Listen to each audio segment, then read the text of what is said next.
Ito yung itsura ng matongan. Kasi 420 na ngayon.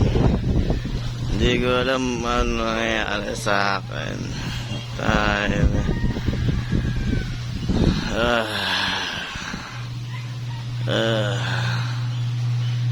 4:20 habang lalaba ako dyan. 4:20 PM April 20. Ito naman yung nakikita ko.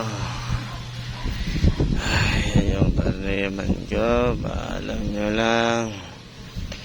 Basta medyo okay naman yung paningin ko. Basta para sa lahat, happy 420. Happy 420. Salamat.